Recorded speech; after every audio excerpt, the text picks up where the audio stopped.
రాష్ట్ర ముఖ్యమంత్రి జన్మభూమి కార్యక్రమంలో పాల్గొని అందరూ ఏ సమస్యలున్నా కూడా ప్రజలందరూ కూడా పార్టీ లేకుండా అధికారుల దృష్టికి అత్యంత కోరుకుంటూ అలాగే ఇంతకుముందు గ్రామాల్లో కరెంట్ ఇవ్వడంతో ఎప్పుడు వస్తుందో తెలియపరుస్తూ ఉన్నప్పుడు చంద్రబాబు నాయుడు గారు ముఖ్యమంత్రి అయిన తర్వాత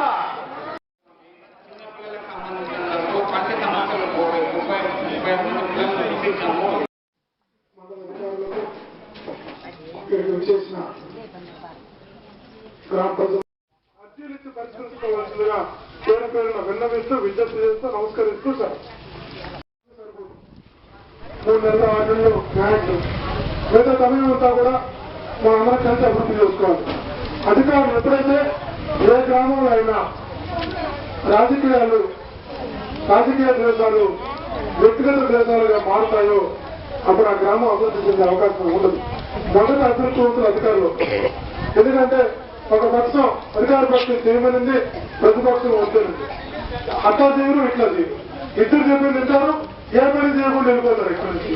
అలా కాకుండా మా మధ్యలో ఎన్ని సమస్యలున్నా అభివృద్ధి విషయం వచ్చేటప్పటికీ మీరు ఎందుకు చేయరని ఒకటిగా ప్రశ్నిస్తామో అధికారులు తప్పకుండా ఆ గ్రామాన్ని అభివృద్ధి చేయడానికి ప్రయత్నిస్తారు, భయపడతారు.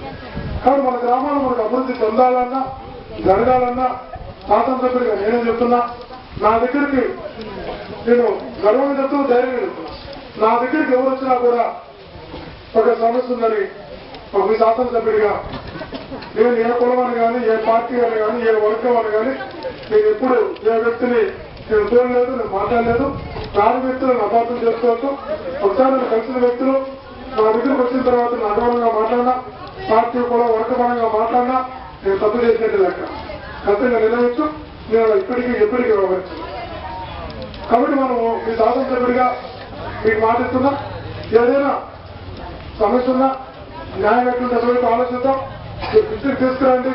తప్పకుండా నా ప్రయత్నంలో లోపం లేకుండా అభివృద్ధికి ప్రయత్నిస్తామని, అందరం కలిసి అభివృద్ధి కార్యక్రమాలు చేసుకున్నామని, గ్రామాన్ని అభివృద్ధి చేసుకున్నామని, మంచి మోడల్ గ్రామంగా ఈ పంచాయతీని మనం డెవలప్ చేసుకున్నామని